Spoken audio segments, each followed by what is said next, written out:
Hello everyone, welcome back to another video of this channel. आज की video में हम डिस्कस करने वाले हैं CSIR नेट जून 2013 के पेपर को। आज की जो हमारी सेक्शन होगी वो होगी ऑर्डिनरी डिफरेंशियल इक्वेशन। तो चलिए स्टार्ट करते हैं आज की वीडियो को। आज का जो हमारा क्वेश्चन है वो बेसिकली कुछ इस तरीके का है। इसमें जो है हमें एक डिफरेंशियल इक्वेशन दी गई है जिसकी फॉर्म कुछ इस तरीके की है, d2y divided by dx square plus y is equal to f of x, जहां पे ये डेल x है वो बिलोंग कर रहा है open interval minus infinity comma infinity पे, और इसी के साथ ही जो है f एक कॉन्टिन्यूअस रियल वैल्यूड फंक्शन है जो कि डिफाइन किया गया है open interval minus infinity comma infinity पे। अब इस क्वेश्चन में बेसिकली क्या पूछा गया है कि हमें निकालना है जनरल सोल्यूशन हमारी गिवन डिफरेंशियल इक्वेशन का, और इसमें जो है हमें चार ऑप्शंस दिए गए हैं और इन चारों ऑप्शंस में ये जो capital A, capital B, capital C और साथ ही साथ स्मॉल k, ये सारे के सारे जो है आर्बिट्री कांस्टेंट्स हैं। यहाँ पे ऑप्शन A में दिया गया है कि y ऑफ x जो है वो बराबर होगा a into cos x plus b into sine x plus integral from 0 to x f of t into sine of x minus t into dt। अगर मैं बात करूं ऑप्शन बी की, तो ऑप्शन बी है कि y ऑफ x जो है वो बराबर होगा cos of x plus k plus c into integration from 0 to x f of t into sine of x minus t into dt। Option C में दिया गया है कि y ऑफ x की वैल्यू जो है वो बराबर होगी a into cos x plus b into sine x plus integral from 0 to x f of x minus t into sine t into dt। और इसी के साथ ही जो है ऑप्शन डी हमें दिया गया है कि y ऑफ x की जो वैल्यू है वो बराबर होगी a into cos x plus b into sine x plus integral from 0 to x f of x plus t into cos t into dt। तो इस क्वेश्चन में बेसिकली क्या है कि हमें चार ऑप्शंस दिए गए हैं और हमें बताना है कि इन चारों में से करेक्ट आंसर क्या है। जो भी करेक्ट आंसर होगा वो होगा जनरल सोल्यूशन हमारी गिवन डिफरेंशियल इक्वेशन का। तो चलिए जानने की कोशिश करते हैं कि इन चारों में से कौन सा ऑप्शन सही है। और इसके लिए अब हम आते हैं इस क्वेश्चन के सोल्यूशन की तरफ। और जैसा कि मैंने आपको बताया था कि इस क्वेश्चन में जो डिफरेंशियल इक्वेशन दी गई है वो कुछ इस तरीके की है, d2y by dx square plus y is equal to f of x, और हम मान के चलेंगे कि ये जो है इक्वेशन नंबर 1 है। इसी इक्वेशन 1 में जो है हम d2y बाई dx स्क्वायर की जगह जो है हम y2 लेंगे, और उसके बाद ये इक्वेशन जो है वो कुछ इस तरीके की बन जाएगी, y2 plus y is equal to होगा f ऑफ x के बराबर, और हम मान के चलेंगे कि ये जो इक्वेशन नंबर 2 है। अब हम निकालेंगे जनरल सोल्यूशन हमारी इक्वेशन 2 का, या आप कह सकते हो कि जनरल सोल्यूशन हमारी given differential equation that is equation 1 का। उसके लिए अब हम क्या करेंगे कि हम जो है कंपेयर करेंगे हमारी इक्वेशन 2 को इस इक्वेशन से, y2 plus p into y1 plus q into y is equal to r। तो यहाँ से हमें ये चीज पता चल रही है कि p जो है वो 0 के बराबर है, q 1 के बराबर है, और साथ ही साथ r जो है वो f ऑफ x के बराबर है। इसके आगे हम ये चीज करने वाले हैं कि हम निकालेंगे कॉम्प्लीमेंट्री फंक्शन हमारी इक्वेशन 2 का। और उसके लिए अब हम क्या करेंगे कि हमारी इक्वेशन 2 में से जो है लेफ्ट हैंड साइड में ये जो y2 प्लस y है इसे जो है हम इक्वेट करेंगे 0 की तरफ। तो इसका बेसिकली ये मतलब है कि अब हम कंसीडर करेंगे ये equation y2 plus y is equal to 0। इसी इक्वेशन को जो है हम ऐसे भी लिख सकते हैं, ब्रैकेट के अंदर होगा d square plus 1 into bracket के बाहर होगा y इज इक्वल टू 0, और हम मान के चलेंगे कि ये जो इक्वेशन नंबर 3 है। इस इक्वेशन 3 में ये जो कैपिटल D है वो रिप्रेजेंट कर रहा है d बाई dx को।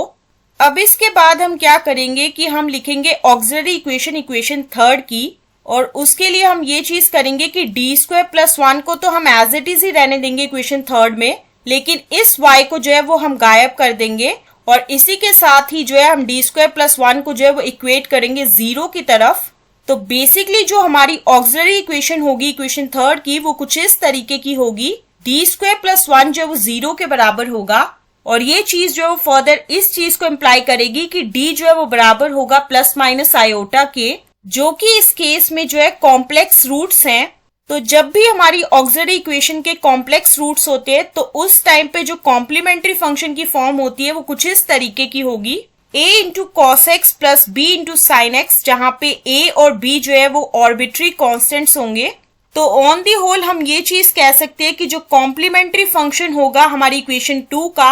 या आप कह सकते हो कि जो कॉम्प्लीमेंट्री फंक्शन होगा हमारी इक्वेशन 1 का, वो कुछ इस तरीके का होगा a into cos x plus b into sine x, जहां पे कैपिटल A और कैपिटल B जो है वो आर्बिट्री कॉन्स्टेंट्स हैं। कॉम्प्लीमेंट्री फंक्शन निकालने के बाद जो है हम निकालेंगे पर्टिकुलर इंटीग्रल हमारी इक्वेशन 2 का, या आप कह सकते हो कि ये जो है वो पर्टिकुलर इंटीग्रल होगा हमारी इक्वेशन 1 का भी, और ये चीज जो है बराबर होगी u into capital f of x plus v into capital g of x, जहां पे u, v और capital f of x, capital g of x की वैल्यू जो है वो हमें अभी कैलकुलेट करनी है। u और v की वैल्यू जो है अगर हमें जाननी है तो उसके लिए जो है हमें देखना पड़ेगा हमारा कॉम्प्लीमेंट्री फंक्शन हमारी इक्वेशन 2 का, जो कि कुछ इस तरीके का था a into cos x plus b into sine x. इस कॉम्प्लीमेंट्री फंक्शन में ये जो cos x है वो रिप्रेजेंट करेगा हमारे u को, और साथ ही साथ इसी में जो sin x है वो रिप्रेजेंट करेगा हमारे v को। तो बेसिकली इसमें क्या है कि हम मान के चलेंगे कि जो हमारे u है वो बराबर होगा cos x के, और साथ ही साथ v जो है वो बराबर होगा sin x के। अब हमारे नेक्स्ट स्टेप में जो है हम निकालेंगे वॉन्स्कियन u और v का, और उसके लिए सबसे पहले तो हमें कैलकुलेट करना पड़ेगा u डैश और v डैश। इस केस में ये जो u डैश है वो रिप्रेजेंट कर रहा है du बाई dx को, और साथ ही साथ v डैश जो है वो रिप्रेजेंट कर रहा है dv बाई dx को। और इसको निकालने के लिए जो है हमें u और v को जो है वो डिफरेंशिएट करना पड़ेगा विद रिस्पेक्ट टू x। तो जब हमने u equal to cos of x को जो है डिफरेंशिएट किया विद रिस्पेक्ट टू x, तो उससे हमें मिला u डैश जो कि बराबर होगा माइनस साइन x के, और साथ ही साथ जब हमने v equal to sine x को जो है डिफरेंशिएट किया विद रिस्पेक्ट टू x, तब हमें मिला v डैश जो कि बराबर होगा cos x के। तो जो वॉन्स्कियन होगा u और v का, उसे हम रिप्रेजेंट करेंगे कैपिटल W से, जो कि डिटर्मिनेंट होगा एक ऐसे मैट्रिक्स का जिसकी पहली रो होगी u v और जिसकी दूसरी रो होगी u डैश और v डैश की। अब इसमें जो है हम वैल्यू पुट करेंगे u डैश v डैश की। तो उसके बाद ये चीज जो फर्दर कुछ इस तरीके की होगी। डिटर्मिनेंट होगा एक ऐसे मैट्रिक्स का जिसकी पहली रो होगी cos x sin x, जिसकी दूसरी रो होगी minus sin x cos x। जब हमने इस डिटर्मिनेंट की वैल्यू निकाली तो y बराबर cos square x plus sin square x, जो कि फर्दर बराबर होगा 1 के। तो यहाँ से हमें ये चीज पता चल रही है कि w जो है वो बराबर है 1 के। अब आप ये सोचे होंगे कि इस केस में हमने वॉन्स्कियन क्यों निकाला u और v का। तो बेसिकली ये जो है वो हमें हेल्प करेगा कैलकुलेट करने के लिए कैपिटल f ऑफ x और कैपिटल g ऑफ x की वैल्यू को निकालने के लिए। पर्टिकुलर इंटीग्रल में ये जो u और v है, ये तो हमें पता चल गया है कि इसकी वैल्यू जो है वो कॉम्प्लीमेंट्री फंक्शन में जो है वो छुपी हुई थी। तो अब हमारा नेक्स्ट स्टेप ये होने वाला है कि हम कैलकुलेट करेंगे कैपिटल f ऑफ x और कैपिटल g ऑफ x की वैल्यू। और इस केस में कैपिटल f ऑफ x को निकालने का जो फॉर्मूला है वो कुछ इस तरीके का है, minus integration of v into r divided by w into dx। जैसा कि हमें पता है कि इस केस में v जो है वो sin x के बराबर है, r जो है वो हमारा f ऑफ x के बराबर है, और साथ ही साथ w की वैल्यू जो है वो 1 के बराबर है। तो उसके बाद ये चीज जो फर्दर कुछ इस तरीके की होगी, minus integration of f of x into sine x into dx, जहाँ पे x की वैल्यू जो है वो बिलोंग कर रही है open interval minus infinity comma infinity में। इसी चीज को हम ऐसे भी लिख सकते हैं, minus integration of 0 to x f of t into sine t into d t. Next हम वैल्यू कैलकुलेट करेंगे कैपिटल g ऑफ x की, जिसका फॉर्मूला कुछ इस तरीके का है, integration of u into r divided by w into dx। जैसा कि हमें पता है कि u की वैल्यू जो है वो cos x के बराबर है, r जो है f ऑफ x के बराबर है, और साथ ही साथ w जो है वो 1 के बराबर है। तो उसके बाद ये चीज जो फर्दर कुछ इस तरीके की होगी, integration of f of x into cos x into dx, जहां पे x की वैल्यू जो है वो बिलोंग कर रही है open interval minus infinity comma infinity के अंदर। इसी इंटीग्रल को जो है हम ऐसे भी लिख सकते हैं, integration from 0 to x f of t into cos t into d t. तो फाइनली हमें ये चीज पता चली है कि जो पर्टिकुलर इंटीग्रल है हमारी इक्वेशन 2 का, या आप कह सकते हो इक्वेशन 1 का, u into capital f of x plus v into capital g of x। जैसा कि अभी हम डिस्कस करके आए कि u की वैल्यू जो है cos x के बराबर है, कैपिटल f ऑफ x की वैल्यू जो है वो minus of integration from 0 to x f of t into sine t into d t. v की वैल्यू जो है वो sin x के बराबर है और साथ ही साथ कैपिटल g ऑफ x की वैल्यू जो है वो है integration from 0 to x f of t into cos t into dt। तो जब हमने इन सभी की वैल्यूज पुट की तो उसके बाद ये चीज जो है वो फर्दर कुछ इस तरीके की होगी, minus cos x into integration from 0 to x f of t into sine t into dt plus sine x into integration from 0 to x f of t into cos t into dt। इसी चीज को जो है हम ऐसे भी लिख सकते हैं, integration from 0 to x bracket के अंदर होगा sine x into cos t minus cos x into sine t into bracket के बाहर होगा f of t into dt।